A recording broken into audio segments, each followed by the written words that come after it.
3.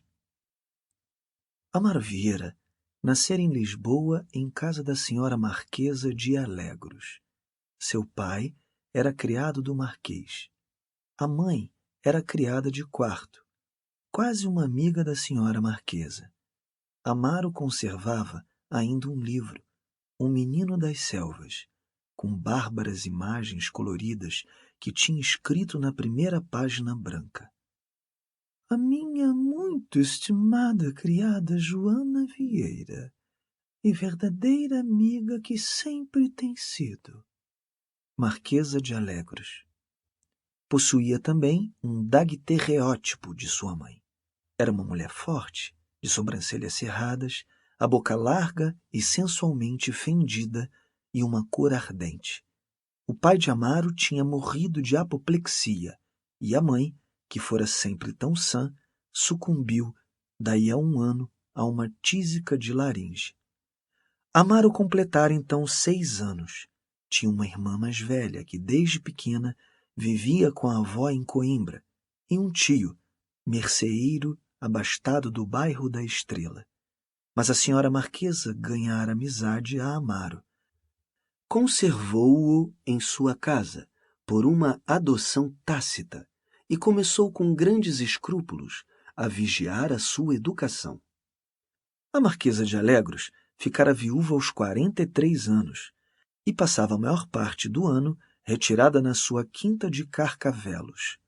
Era uma pessoa passiva, de bondade indolente, com capela em casa, um respeito devoto pelos padres de São Luís, sempre preocupada dos interesses da igreja. As suas 2 filhas, educadas no receio do céu e nas preocupações da moda, eram beatas e faziam o chique falando com igual fervor da humanidade cristã e do último figurino de Bruxelas. Um jornalista de então dissera delas: pensam todos os dias na toalete que hão de entrar no paraíso.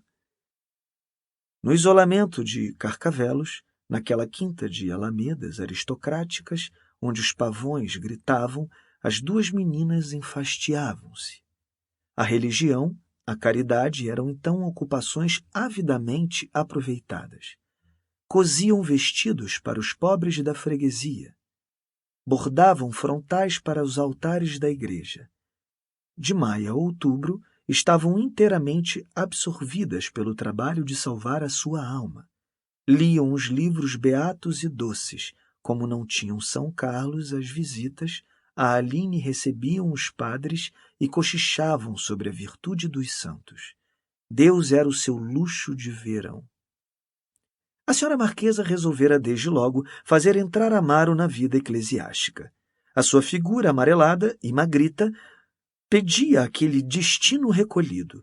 Era já afeiçoado às coisas de capela, e o seu encanto era estar aninhado ao pé das mulheres, no calor das saias unidas, ouvindo falar de santas. A senhora Marquesa não o quis mandar ao colégio, porque receava a impiedade dos tempos e as camaradagens imorais. O capelão da casa ensinava-lhe o latim, e a filha mais velha, a senhora Dona Luísa, que tinha um nariz de cavalete e lia Chateaubriand, dava-lhe lições de francês e de geografia. Amaro era, como diziam os criados, um mosquinha morta. Nunca brincava, nunca pulava ao sol. Se à tarde acompanhava a senhora Marquesa às alamedas da quinta, quando ela descia pelo braço do padre Lisete ou do respeitoso procurador Freitas, ia a seu lado, mono, muito encolhido, torcendo com as mãos úmidas o forro das algibeiras. Vagamente assustado das espessuras de arvoredos e do vigor das relvas altas. Tomou-se muito medroso. Dormia com lamparina ao pé de uma ama velha. As criadas, de resto, feminizavam-no, achavam-no bonito, aninhavam-no no meio delas, beijocavam-no, faziam-lhe cócegas, e ele rolava por entre as saias, em contato com os corpos, com gritinhos de contentamento. Às vezes, quando a senhora Marquesa saía, vestiam-no de mulher entre grandes risadas. Ele abandonava-se, meio nu, com seus modos lânguidos, os olhos quebrados, uma roseta escarlate nas faces. As criadas, além disso, utilizavam-no nas suas intrigas umas com as outras. Era Amaro que fazia as queixas. Tornou-se enredador, muito mentiroso. Aos 11 anos ajudava à missa e aos sábados limpava a capela. Era o seu melhor dia. Fechava-se por dentro, colocava os santos em plena luz em cima de uma mesa, beijando-os com ternuras devotas e satisfações gulosas, e toda a manhã, muito atarefado, cantarolando o Santíssimo, ia tirando a traça dos vestidos das virgens e limpando com gesso e cré as auréolas dos mártires. No entanto, crescia. O seu aspecto era o mesmo, miúdo e amarelado. Nunca dava uma boa risada. Trazia sempre as mãos nos bolsos. Estava constantemente metido nos quartos das criadas, remexendo as gavetas, bulia nas saias sujas, cheirava os algodões postiços. Era extremamente preguiçoso e custava de manhã arrancá-lo a uma sonolência doentia em que ficava amolecido, todo embrulhado nos cobertores e abraçado ao travesseiro. Já corcovava um pouco e os criados chamavam-lhe o Padreca. Num domingo gordo, uma manhã, depois da missa, ao chegar-se ao terraço, a senhora Marquesa de repente caiu morta, com uma apoplexia. Deixava no seu testamento um legado para que Amaro, o filho de sua criada Joana, entrasse aos 15 anos no seminário e se ordenasse. O padre Lisette ficava encarregado de realizar esta disposição piedosa. Amaro tinha então 13 anos. As filhas da senhora Marquesa deixaram logo Carcavelos e foram para Lisboa, para a casa da senhora Dona Bárbara de Noronha, sua tia paterna. Amaro foi mandado para a casa do tio, para Estrela. O merceeiro era um homem obeso, casado com a filha de um pobre empregado público, que o aceitara para sair da casa do pai, onde a mesa era escassa. Ela devia fazer as camas e nunca ia ao teatro. Mas odiava o marido, as suas mãos cabeludas, a loja, o bairro e o seu apelido de Senhora Gonçalves. O marido, esse adorava como a delícia da sua vida, o seu luxo. Carregava de joias e chamava-lhe a sua duquesa. Amaro não encontrou ali o elemento feminino e carinhoso, em que estivera tepidamente envolvido em Carcavelos. A tia quase não reparava nele. Passava os seus dias lendo romances, as análises dos teatros nos jornais, vestida de seda, coberta de pó de arroz, o cabelo em cachos, esperando a hora em que passava debaixo das janelas, puxando os punhos, o cardoso galã da Trindade. O merceeiro apropriou-se então de Amaro como de uma utilidade imprevista, mandou-o para o balcão. Fazia-o erguer logo às 5 horas da manhã, e o rapaz tremia na sua jaqueta de pano azul, molhando à pressa o pão na chávena de café ao canto da mesa da cozinha. De resto, detestavam-no. A tia chamava-lhe o cebola e o tio chamava-lhe o burro. Pesava-lhes até o magro pedaço de vaca que ele comia ao jantar. Amaro emagrecia e todas as noites chorava. Sabia já que aos 15 anos devia entrar no seminário. O tio todos os dias lhe lembrava. Não penses que ficas aqui toda a vida na vadiagem, burro. Em tendo 15 anos, é para o seminário. Não tem obrigação de carregar contigo. Besta na argola não está nos meus princípios. E o rapaz desejava o seminário como um libertamento. Nunca ninguém consultara as suas tendências ou a sua vocação. Impunham-lhe uma sobrepeliz à sua natureza passiva, facilmente dominável, aceitava como aceitaria uma farda. De resto, não lhe desagradava ser padre. Desde que saíra das rezas perpétuas de Carcavelos, conservava o seu medo do inferno. Mas perdera o fervor pelos santos. Lembravam-lhe, porém, os padres que vira em casa da senhora Marquesa pessoas brancas e bem tratadas, que comiam ao lado das fidalgas e tomavam rapé em caixas de ouro, e convinha-lhe, aquela profissão em que se cantam bonitas missas, se comem doces finos, se fala baixo com as mulheres, vivendo entre elas, cochichando, sentindo-lhes o calor penetrante, e se recebem presentes em bandejas de prata. Recordava o padre Lisete, com um anel de rubi no dedo mínimo, Monsenhor Saavedra, com os seus belos óculos de ouro, bebendo aos goles o seu copo de madeira. As filhas da senhora Marquesa bordavam-lhes chinelas. Um dia tinha visto um bispo que fora padre na Bahia, viajara, estivera em Roma, era muito jovial, e na sala, com as suas mãos ungidas que cheiravam a água de colônia, apoiadas ao castão de ouro da bengala, todo rodeado de senhoras em êxtase e cheias de um riso beato, cantava para as entreter com a sua bela voz. Mulatinha da Bahia, nascida no Capujá. Um ano antes de entrar para o seminário, o tio fê-lo ir a um mestre para se afirmar mais no latim e dispensou-o de estar ao balcão. Pela primeira vez na sua existência, Amaro possuiu liberdade. Ia só à escola, passeava pelas ruas. Viu a cidade, o exército de infantaria, espreitou as portas dos cafés, leu os cartazes dos teatros, sobretudo começara a reparar muito nas mulheres. E vinham-lhe, de tudo o que via, grandes melancolias. A sua hora triste era o anoitecer, quando voltava da escola, ou aos domingos depois de ter ido passear com um caixeiro ao Jardim da Estrela.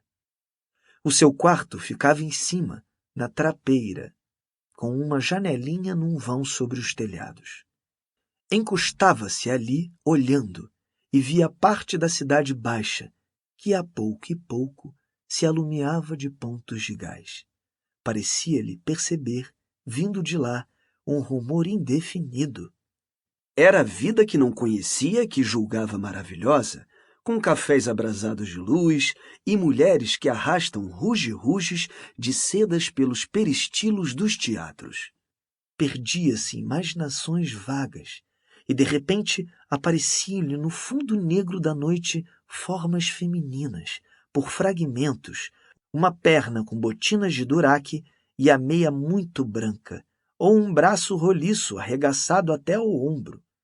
Mas embaixo, na cozinha, a criada começava a lavar a louça, cantando. Era uma rapariga gorda, muito sardenta, e vinham-lhe então desejos de descer e roçar-se por ela ou estar a um canto a vê-la escaldar os pratos. Lembravam-lhe outras mulheres que vira nas vielas, de saias engomadas e ruidosas, passeando em cabelo com botinas cambadas, e, da profundidade do seu ser, subia-lhe uma preguiça, como que a vontade de abraçar alguém, de não se sentir só. Julgava-se infeliz, pensava em matar-se. Mas o tio chamava-o de baixo. Então, tu não estudas, Mariola? E daí a pouco, sobre o Tito Lívio, cabeceando de sono, sentindo-se desgraçado, roçando os joelhos um contra o outro, torturava o dicionário. Por esse tempo, começava a sentir um certo afastamento pela vida de padre, porque não poderia casar. Já as convivências da escola tinham introduzido na sua natureza efeminada curiosidades, corrupções. Às escondidas fumava cigarros, emagrecia e andava mais amarelo. Entrou no seminário. Nos primeiros dias, os longos corredores de pedra, um pouco úmidos, as lâmpadas tristes, os quartos estreitos e gradeados, as batinas negras, o silêncio regulamentado, o toque das sinetas, deram-lhe uma tristeza lúgubre, aterrada. Mas achou logo amizades. O seu rosto bonito agradou. Começaram a tratá-lo por tu, a admiti-lo. Durante as horas de recreio, ou nos passeios do domingo, as conversas em que se contavam anedotas dos mestres, se caluniava o reitor, e perpetuamente se lamentavam as melancolias da clausura. porque quase todos falavam com saudade das existências livres que tinham deixado. Os da aldeia não podiam esquecer as claras eiras batidas do sol, as esfolhadas cheias de cantigas e de abraços, as filas da boiada que recolhe, enquanto um vapor se exala dos prados. Os que vinham das pequenas vilas lamentavam as ruas tortuosas e tranquilas de onde se namoravam as vizinhas, os alegres dias de mercado, as grandes aventuras do tempo em que se estuda latim. Não lhes bastava o pátio do recreio lajeado, com as suas árvores definhadas, os altos muros sonolentos, o monótono jogo da bola. Abafavam na estreiteza dos corredores, na sala de Santo Inácio, onde se faziam as meditações da manhã e se estudavam à noite as lições. E invejavam todos os destinos livres, ainda os mais humildes. O almocreve, que viam passar na estrada tocando os seus machos, o carreiro que ia cantarolando ao áspero chiar das rodas, e até os mendigos errantes, apoiados ao seu cajado com seu alforje escuro. Da janela de um corredor via-se uma volta de estrada. À tardinha, uma diligência costumava passar levantando a poeira, entre os estalidos do chicote, ao trote das 3 éguas, carregadas de bagagem. Passageiros alegres, que levavam os joelhos bem embrulhados, sopravam o fumo dos charutos, quantos olhares o seguiam! Quantos desejos iam viajando com eles para as alegres vilas e para as cidades, pela frescura das madrugadas ou sob a claridade das estrelas.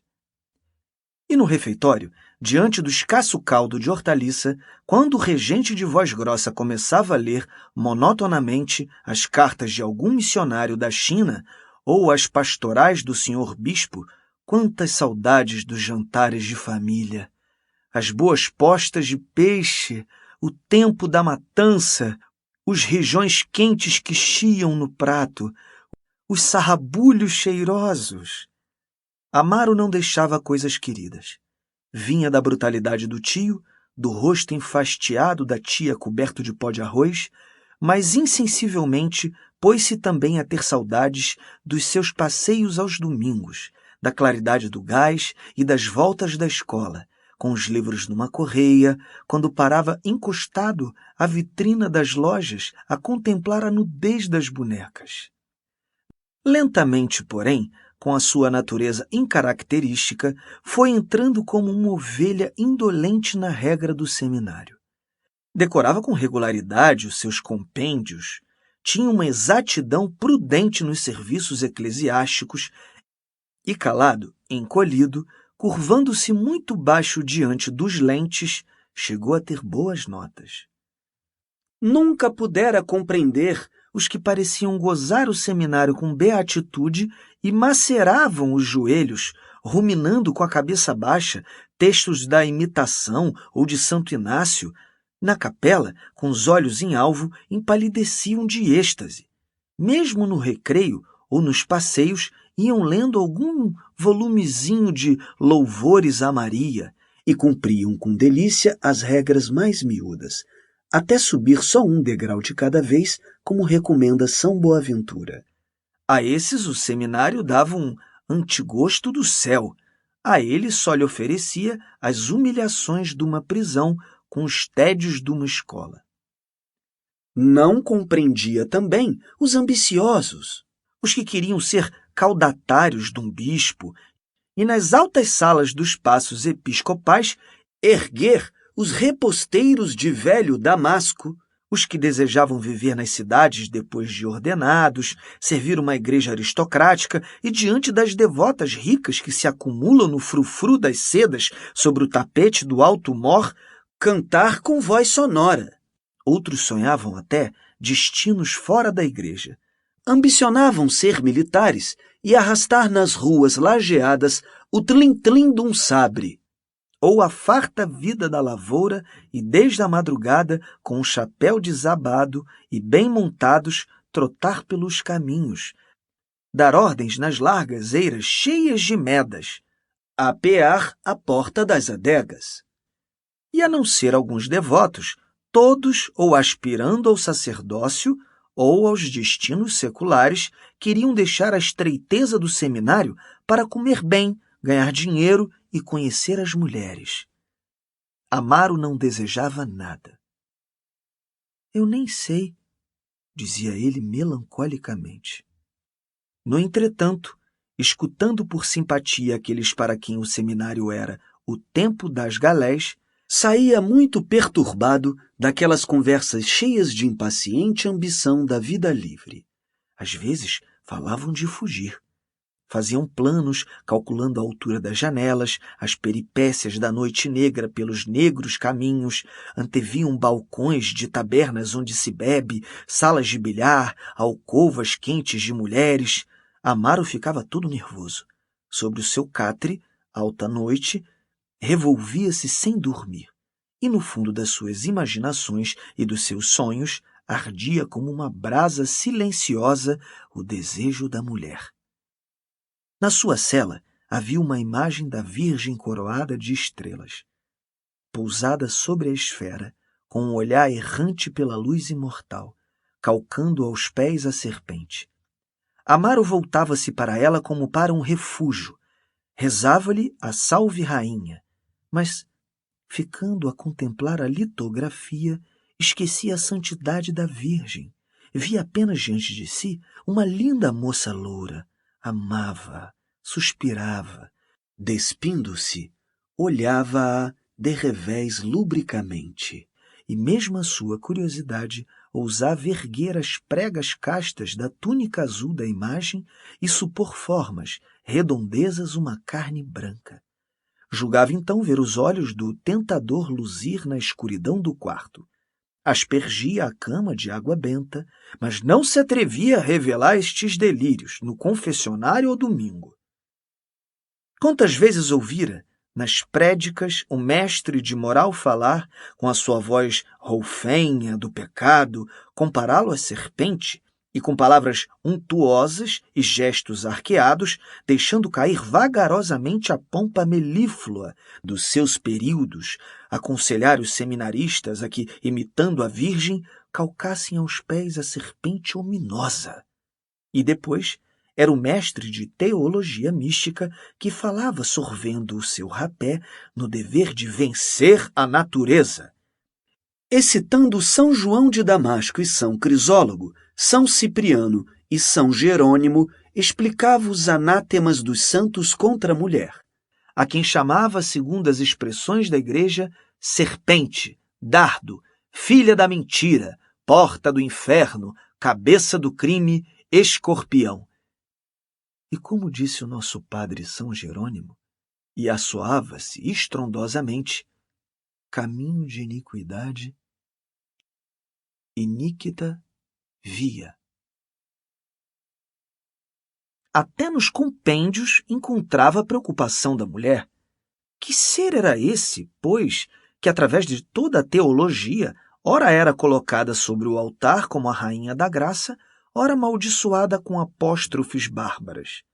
Que poder era o seu, que a legião dos santos ora se arremessa ao seu encontro, numa paixão estática, dando-lhe por aclamação o profundo reino dos céus, ora vai fugindo diante dela como do universal inimigo, com soluços de terror e gritos de ódio, e escondendo-se para a não ver, nas Tebaidas e nos claustros, vai ali morrendo do mal de a ter amado?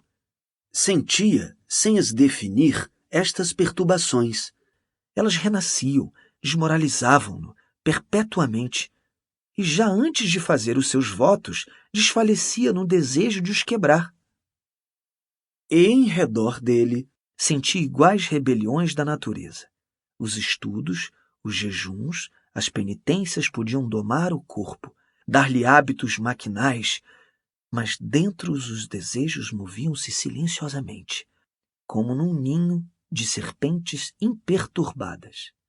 Os que mais sofriam eram os sanguíneos, tão doloridamente apertados na regra como os seus grossos pulsos plebeus nos punhos das camisas. Assim, quando estavam sós, o temperamento irrompia. Lutavam, faziam forças, provocavam desordens. Nos linfáticos, A natureza comprimida produzia as grandes tristezas. Os silêncios moles desforravam-se então no amor dos pequenos vícios. Jogar com um velho baralho, ler um romance, obter de intrigas demoradas um maço de cigarros. Quantos encantos do pecado! Amaro, por fim, quase invejava os estudiosos. Ao menos esses estavam contentes. Estudavam perpetuamente. Escreviavam notas no silêncio da alta livraria, eram respeitados, usavam óculos, tomavam um rapé. Ele mesmo tinha, às vezes, ambições repentinas de ciência. Mas, diante dos vastos infólios, vinha-lhe um tédio insuperável. Era, no entanto, devoto. Rezava, tinha fé ilimitada em certos santos, um terror angustioso de Deus. Mas odiava a clausura do seminário. A capela, os chorões do pátio, as comidas monótonas do longo refeitório lajeado, os cheiros dos corredores, tudo lhe dava uma tristeza irritada. Parecia-lhe que seria bom, puro, crente, se estivesse na liberdade de uma rua ou na paz de um quintal, fora daquelas negras paredes. Emagrecia, tinha suores éticos, e mesmo no último ano, depois do serviço pesado da Semana Santa, como começavam os calores, entrou na enfermaria com uma febre nervosa. Ordenou-se, enfim, pelas têmporas de São Mateus, e pouco tempo depois recebeu ainda no seminário esta carta do Sr. Padre Lisette. Meu querido filho e novo colega, agora que está ordenado, entendo em minha consciência que devo dar-lhe conta do estado dos seus negócios, pois quero cumprir até o fim o encargo com que carregou os meus ombros débeis a nossa chorada marquesa, atribuindo-me a honra de administrar o legado que lhe deixou. Porque, ainda que os bens mundanos pouco devam importar a uma alma votada ao sacerdócio, são sempre as boas contas que fazem os bons amigos. Saberá, pois, meu querido filho, que o legado da querida marquesa, para quem deve erguer em sua alma uma gratidão eterna, está inteiramente exausto. Aproveito esta ocasião para lhe dizer que depois da morte de seu tio, sua tia, tendo liquidado o estabelecimento, se entregou-a um caminho que o respeito me impede de qualificar. Caiu sob o império das paixões e, tendo-se ligado ilegitimamente, viu seus bens perdidos juntamente com a sua pureza. E hoje estabeleceu uma casa de hóspedes na Rua dos Calafates, número 53. Se toco nestas impurezas, tão impróprias de que um tenro levita, como o meu querido filho, tenha delas conhecimento, é porque lhe quero dar cabal relação da sua respeitável família. Sua irmã, como de certo sabe, casou rica em Coimbra, e ainda que no casamento não é o ouro que devemos apreciar, é todavia importante para futuras circunstâncias que o meu querido filho esteja de posse deste fato.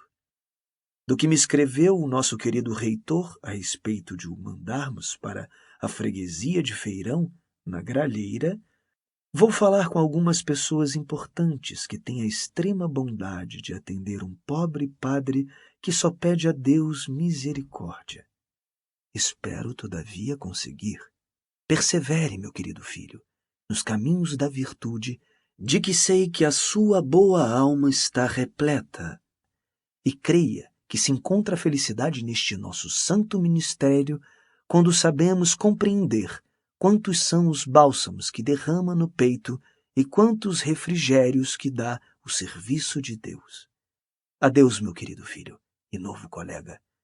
Creia que sempre o meu pensamento estará com o pupilo da nossa chorada marquesa, que de certo do céu, onde a elevaram as suas virtudes, suplica à Virgem, que ela tanto serviu e amou, a felicidade do seu caro pupilo. Lisette. PS. O apelido do marido de sua irmã é Trigoso. Lisette. 2 meses depois, Amaro foi nomeado pároco de Feirão na gralheira Serra da Beira Alta. Esteve ali desde outubro até o fim das neves. Feirão é uma paróquia pobre de pastores e, naquela época, quase desabitada. Amaro passou o tempo muito ocioso, ruminando seu tédio à lareira, ouvindo fora o inverno bramir na serra. Pela primavera vagaram nos distritos de Santarém e de Leiria paróquias populosas, com boas côngruas. Amaro escreveu logo à irmã contando a sua pobreza em Feirão. Ela mandou-lhe, com recomendações de economia, 12 moedas para ir a Lisboa requerer. Amaro partiu imediatamente. Os ares lavados e vivos da serra tinham-lhe fortificado o sangue. Voltava robusto, direito, simpático, com uma boa cor na pele trigueira.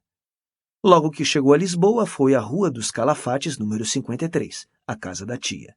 Achou-a velha, com laços vermelhos numa cuia enorme, toda coberta de pó de arroz.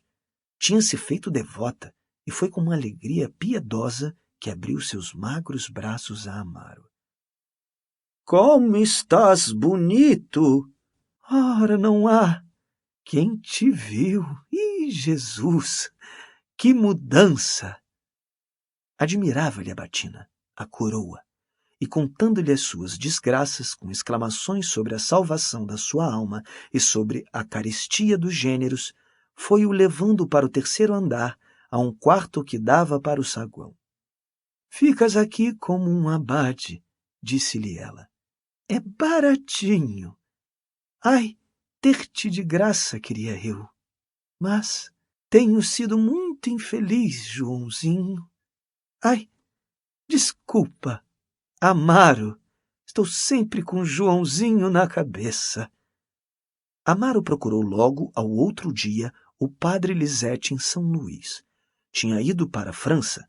Lembrou-se então da filha mais nova da senhora Marquesa de Alegros, a senhora Dona Luísa, que estava casada com o conde de Ribamar, conselheiro de Estado, com influência, regenerador fiel desde 51, 2 vezes ministro do reino.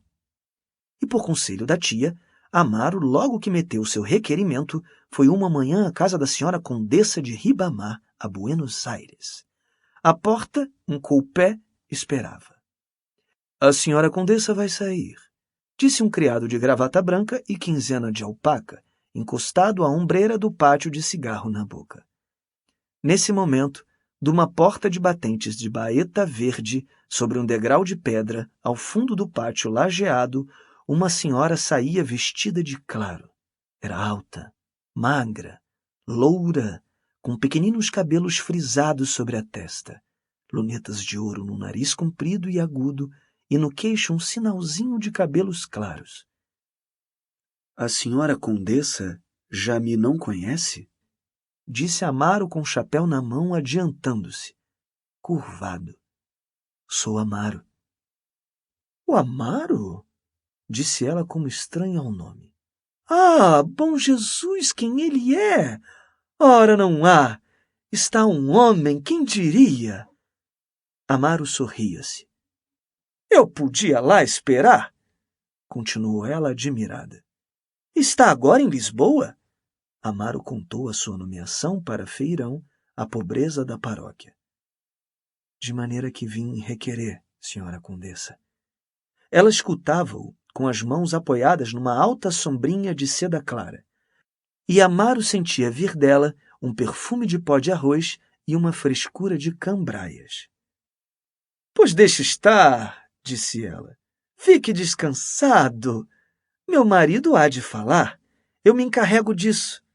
Olhe, venha por cá. E com o dedo sobre o canto da boca. Espere, amanhã vou para Sintra. Domingo não. O melhor é daqui a 15 dias. Daqui a 15 dias pela manhã, sou certa. E rindo com seus largos dentes frescos. Parece que eu estou a ver traduzir Chateaubriand com a Mana Luísa. Como o tempo passa. Passa bem a senhora sua mana? Perguntou Amaro. Sim, bem. Está numa quinta em Santarém. Deu-lhe a mão, calçada de peu de suède, num aperto sacudido, que fez tilintar os seus braceletes de ouro e saltou para o cupé, magra e ligeira, com um movimento que levantou brancuras de saias. Amaro começou então a esperar. Era em julho, no pleno calor. Dizia missa pela manhã, em São Domingos, e durante o dia, de chinelos e casaco de ganga, arrastava a sua ociosidade pela casa. Às vezes, ia conversar com a tia para a sala de jantar. As janelas estavam cerradas, na penumbra zumbia a monótona sussurração das moscas. A tia, a um canto do velho canapé de palhinha, fazia crochê, com a luneta encavalada na ponta do nariz. Amaro, bocejando, folheava um antigo volume do Panorama. À noitinha, saía a dar 2 voltas no rocio. Abafava-se, no ar pesado e imóvel. A todos os cantos se apregoava monotonamente água fresca. Pelos bancos debaixo das árvores, vadios remendados dormitavam. Em redor da praça, sem cessar, caleches de aluguel vazias rodavam vagarosamente.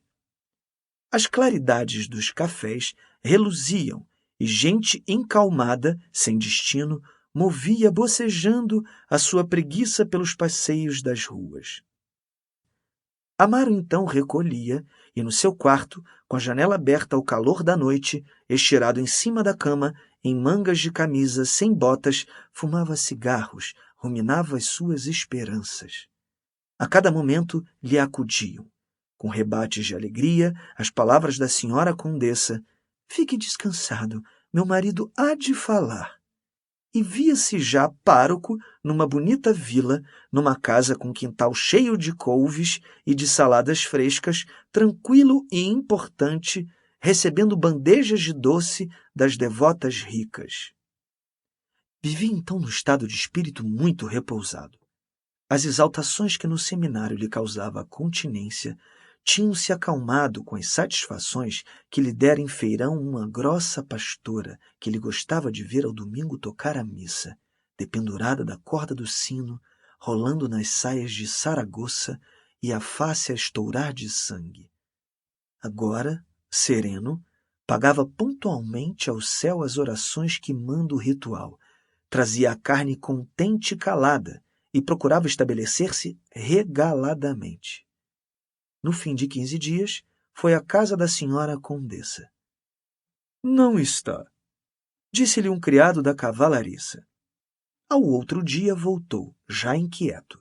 Os batentes verdes estavam abertos, e Amaro subiu devagar, pisando muito acanhado o largo tapete vermelho, fixado com varões de metal. Da alta clarabóia caiu uma luz suave. Ao cimo da escada, no patamar sentado numa banqueta de marroquim escarlate, um criado encostado à parede branca envernizada, com a cabeça pendente e o beiço caído, dormia. Fazia um grande calor.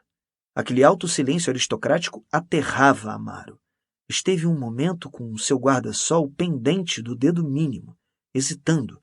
Tossiu devagarinho, para acordar o criado que lhe parecia terrível com a sua bela suíça preta, o seu rico grilhão de ouro, e ia descer quando ouviu por detrás de um reposteiro um riso grosso de homem. Sacudiu com o lenço o pó esbranquiçado dos sapatos, puxou os punhos e entrou muito vermelho numa larga sala com estofos de damasco amarelo. Uma grande luz entrava das varandas abertas e viam-se arvoredos de jardim. No meio da sala, 3 homens de pé conversavam. Amaro adiantou-se, balbuciou: "Não sei se incomodo." Um homem alto de bigode grisalho e óculos de ouro voltou-se surpreendido com o charuto ao canto da boca e as mãos nos bolsos. Era o senhor Conde. "Sou o Amaro." "Ah!" disse o Conde. "Senhor Padre Amaro! Conheço muito bem. Tenha bondade. Minha mulher falou-me. Tenha bondade." E dirigindo-se a um homem baixo e repleto, quase calvo, de calças brancas muito curtas: "É a pessoa de quem lhe falei."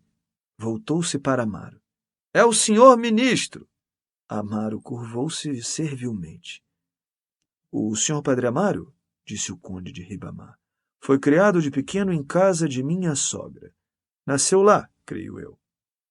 Saiba o Sr. Conde que sim, disse Amaro, que se conservava afastado com o guarda-sol na mão. Minha sogra, que era toda devota e uma completa senhora, já não há disso. Fê-lo padre. Houve até um legado, creio eu. Enfim, aqui o temos pároco. Onde, Sr. Padre Amaro? Feirão, excelentíssimo senhor. Feirão? Disse o ministro, estranhando o nome. Na Serra da Gralheira, informou logo o outro sujeito, ao lado. Era um homem magro, entalado numa sobrecasaca azul, muito branco de pele, com soberbas suíças de um negro de tinta e um admirável cabelo lustroso de pomada, apartado até ao cachaço numa risca perfeita. Enfim, resumiu o conde, um horror. Na serra, uma freguesia pobre, sem distrações, com um clima horrível. Eu meti já requerimento, excelentíssimo senhor, arriscou Amaro timidamente. Bem, afirmou o ministro, há de arranjar-se. E mascava o seu charuto. É uma injustiça, disse o conde. Mas é uma necessidade. Os homens novos e ativos devem estar nas paróquias difíceis, nas cidades. É claro. Mas não. Olhe, lá ao pé da minha quinta, em Alcobaça, há um velho, um gotoso, um padre-mestre antigo, um imbecil. Assim perde-se a fé.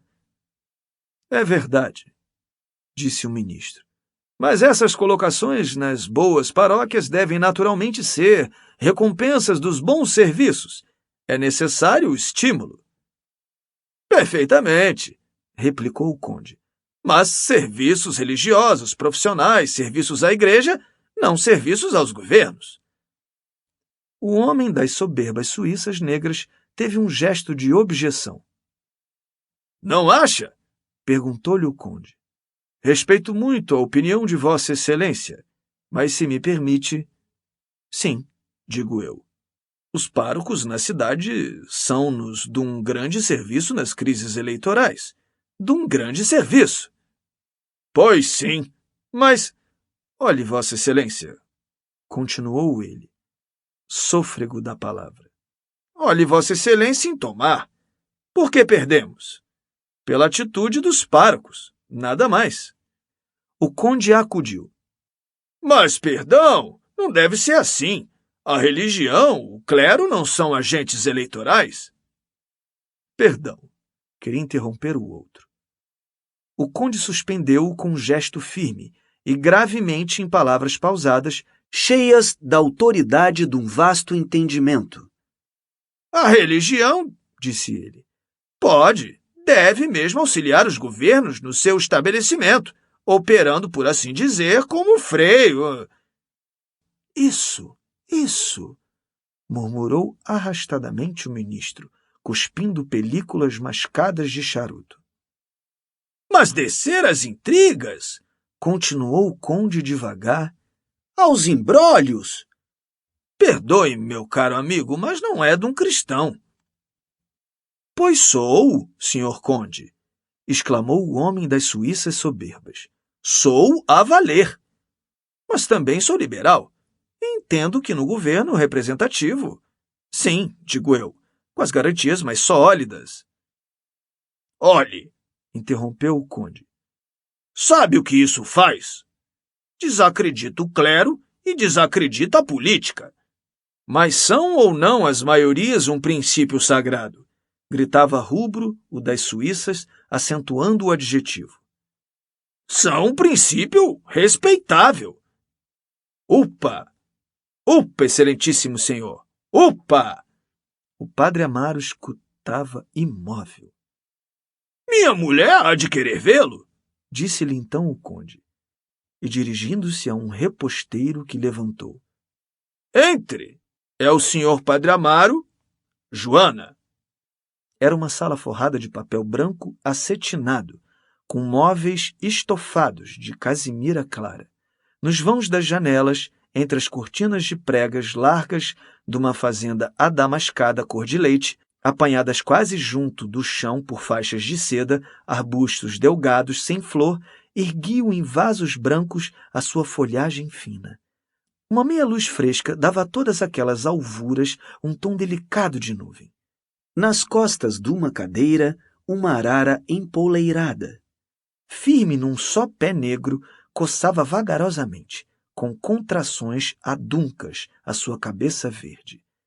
Amaro, embaraçado, curvou-se logo para um canto do sofá, onde viu os cabelinhos louros e frisados da senhora condessa que lhe enchiam vaporosamente a testa e os aros de ouro da sua luneta reluzindo. Um rapaz gordo, de face rechonchuda, sentado diante dela numa cadeira baixa, com os cotovelos sobre os joelhos abertos, ocupava-se em balançar, como um pêndulo, um pancenê de tartaruga. A condessa tinha no regaço uma cadelinha, e com a sua mão seca e fina, cheia de veias, acamava-lhe o pelo branco como algodão. — Como está, senhor Amaro? A cadela rosnou. — Quieta, jóia! Sabe que já falei no seu negócio?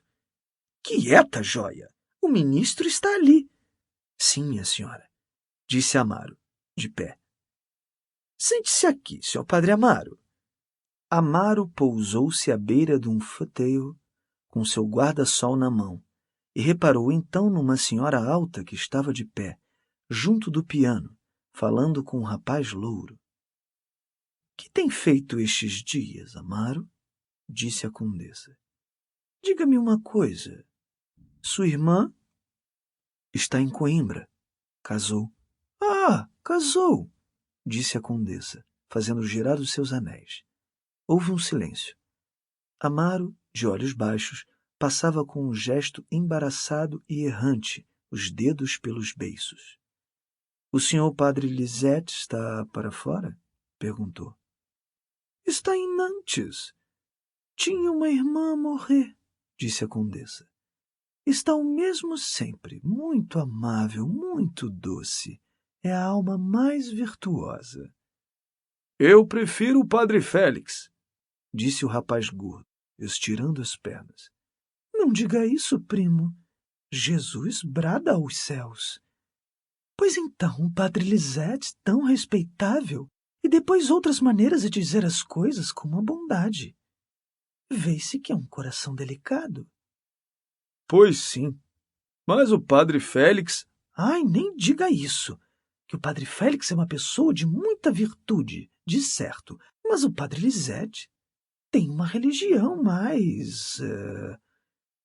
E com um gesto delicado procurava a palavra. Mais fina, mais distinta. Enfim, vive com outra gente. E sorrindo para Amaro. Pois não acha? Amaro não conhecia o padre Félix. Não se recordava do padre Lisette. Já é velho o senhor padre Lisette, observou ao acaso. Crê? Disse a condessa. Mas muito bem conservado. E que vivacidade, que entusiasmo! Ai, é outra coisa! E voltando-se para a senhora que estava junto do piano. Pois não achas, Teresa? Já vou! Respondeu Teresa, toda absorvida. Amaro afirmou-se então nela. Pareceu-lhe uma rainha ou uma deusa, com a sua alta e forte estatura, uma linha de ombros e de seio magnífica.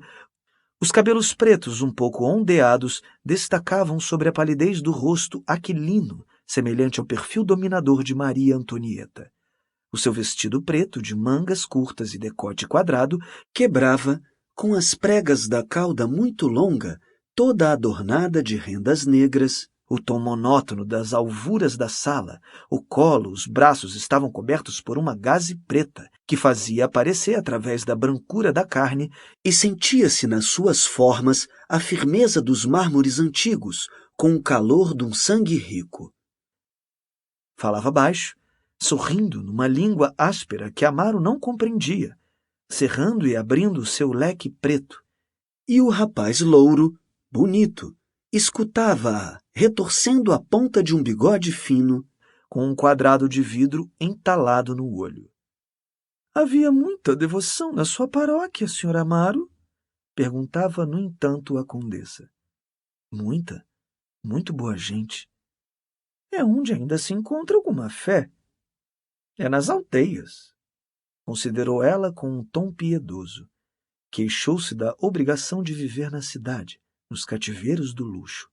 Desejaria habitar sempre na sua quinta de Carcavelos, rezar na pequena capela antiga, conversar com as boas almas da aldeia. E a sua voz tornara-se terna. O rapaz rechonchudo ria-se. Ora, prima, dizia. Ora, prima. Não.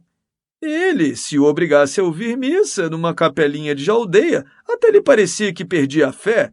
Não compreendia, por exemplo, a religião sem música. Era lá possível uma festa religiosa sem uma boa voz de contralto? Sempre é mais bonito, disse Amaro. Está claro que é. É outra coisa. Tem cachê. Oh, prima, lembra-se daquele tenor? Como se chamava ele? O Vidalti. Lembra-se do Vidalti na quinta-feira de Endoenças, nos Inglesinhos? O Tanto Ergo? Eu preferia-o no baile de máscaras, disse a condessa. Olhe que não sei, prima. Olhe que não sei. No entanto, o rapaz louro viera apertar a mão à senhora condessa, falando-lhe baixo, muito risonho. Amaro admirava a nobreza da sua estatura, a doçura do seu olhar azul. Reparou que lhe caíra uma luva e apanhou-lhe servilmente. Quando ele saiu, Teresa, depois de ter aproximado vagarosamente da janela e olhando para a rua, foi sentar-se numa causeuse, com um abandono que punha em relevo a magnífica escultura do seu corpo, e voltando-se preguiçosamente para o rapaz rechonchudo, Vamo-nos, João. A condessa disse-lhe então, Sabes que o senhor Padre Amaro foi criado comigo em Benfica? Amaro fez-se vermelho.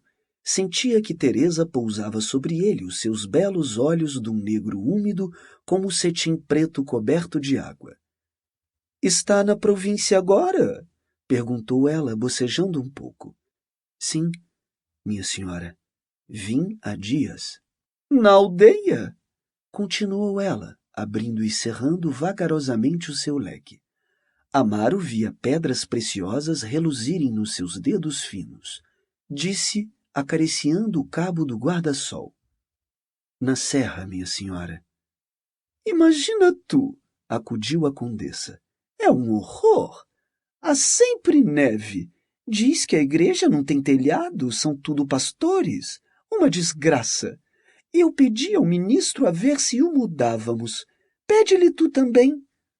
O quê? Disse Teresa. A condessa contou que Amaro requerera para uma paróquia melhor. Falou de sua mulher, da amizade que ela tinha a Amaro.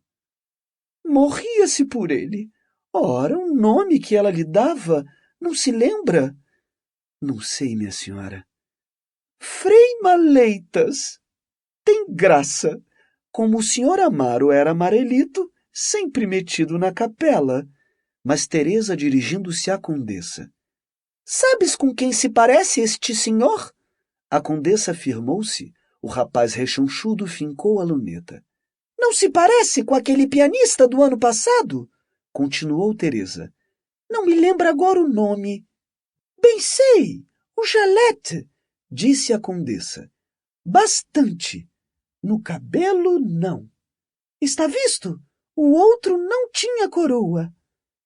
Amaro fez-se escarlate. Teresa ergueu-se arrastando a sua soberba cauda, sentou-se ao piano. Sabe música? Perguntou, voltando-se para Amaro. A gente aprende no seminário, senhora. Ela correu a mão, um momento, sobre o teclado de sonoridades profundas e tocou a frase do Rigoletto, parecida com o minuet de Mozart, que diz Francisco I, despedindo-se no sarau do primeiro ato da Senhora de Crécy, e cujo ritmo desolado tem a abandonada tristeza de amores que findam e de braços que se desenlaçam em despedidas supremas. Amaro estava enlevado. Aquela sala rica com as suas alvuras de nuvem, o piano apaixonado, o colo de Teresa que ele via sob a negra transparência da gaze, as suas tranças de deusa, os tranquilos arvoredos de jardim fidalgo, davam-lhe vagamente a ideia de uma existência superior, de romance, passada sobre alcatifas preciosas, em coupés acolchoados, com áreas de óperas, melancolias de bom gosto e amores de um gozo raro. Enterrado na elasticidade da Causeuse, sentindo a música chorar aristocraticamente, lembrava-lhe a sala de jantar da tia e o seu cheiro de refogado. E era como um mendigo que prova um creme fino e, assustado, demora o seu prazer, pensando que vai voltar à dureza das côdeas secas e à poeira dos caminhos. No entanto, Teresa, mudando bruscamente de melodia, cantou a antiga área inglesa de Haydn, que diz tão finamente as melancolias da separação. The village seems dead and asleep when Lubin is away. Bravo! Bravo! Exclamou o ministro da Justiça, aparecendo à porta, batendo docemente as palmas. Muito bem, deliciosamente! Tenho um pedido a fazer-lhe, Sr. Correia, disse Teresa, erguendo-se logo. O ministro veio com uma pressa galante. Que é, minha senhora? Que é? O conde e o sujeito de magníficas suíças tinham entrado discutindo ainda. A Joane e eu temos que lhe pedir, disse Teresa ao ministro. Eu já pedi mesmo 2 vezes, acudiu a condessa. Mas, minhas senhoras, disse o ministro, sentando-se confortavelmente, com as pernas muito estiradas, a face satisfeita. De que se trata? É uma coisa grave? Meu Deus! Prometo solenemente. Bem, disse Teresa, batendo-lhe com um leque no braço.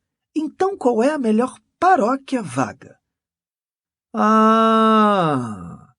Disse o ministro, compreendendo e olhando para Amaro, que vergou os ombros corado. O homem das Suíças, que estava de pé fazendo saltar circunspectamente os berloques, adiantou-se cheio de informações. Das vagas, minha senhora, é Leiria, capital do distrito e sede do bispado. Leiria? Disse Teresa. Bem sei. E onde há umas ruínas? Um castelo, minha senhora, edificado por Dom Diniz. Leiria é excelente. Mas perdão, disse o ministro. Leiria, sede do bispado, uma cidade? O senhor padre Amaro é um eclesiástico novo? Ora, senhor Correia, exclamou Teresa, e o senhor não é novo? O ministro sorriu curvando-se. Dize alguma coisa tu, disse a condessa a seu marido, que coçava ternamente a cabeça da arara. Parece-me inútil. O pobre Correia está vencido. A prima Teresa chamou-lhe novo? Parece-me inútil. O pobre Correia está vencido. A prima Teresa chamou-lhe novo. Parece-me inútil. O pobre Correia está vencido. A prima Teresa chamou-lhe novo. Mas perdão, protestou o ministro. Não me parece que seja uma lisonja excepcional. Eu não sou também tão antigo. Oh, desgraçado! Gritou o conde. Lembra-te que já conspiravas em 1820. Era meu pai, caluniador, era meu pai. Todos riram. Senhor Correia, disse Teresa, está entendido. O senhor Padre Amaro vai para Leiria. Bem, sucumbo, disse o ministro com um gesto resignado. Mas é uma tirania. Thank you, fez Teresa, estendendo-lhe a mão. Mas, minha senhora, estou a estranhá-la, disse o ministro, fixando-a. Estou contente hoje, disse ela. Olhou um momento para o chão, distraída, dando pequeninas pancadas no vestido de seda. Levantou-se, foi sentar-se ao piano bruscamente e recomeçou a doce área inglesa. The village seems dead and asleep when loving is away. Entretanto, o conde tinha se aproximado de Amaro, que se erguera. É negócio feito, disse-lhe ele. O Correia entende-se com o bispo. Daqui a uma semana está nomeado. Pode ir descansado. Amaro fez uma cortesia e serviu, foi dizer ao ministro que estava junto do piano. Senhor ministro, eu agradeço. A senhora condessa, disse o ministro sorrindo. Minha senhora, eu agradeço. Veio ele dizer à condessa, todo curvado. Ai, agradeça, Teresa.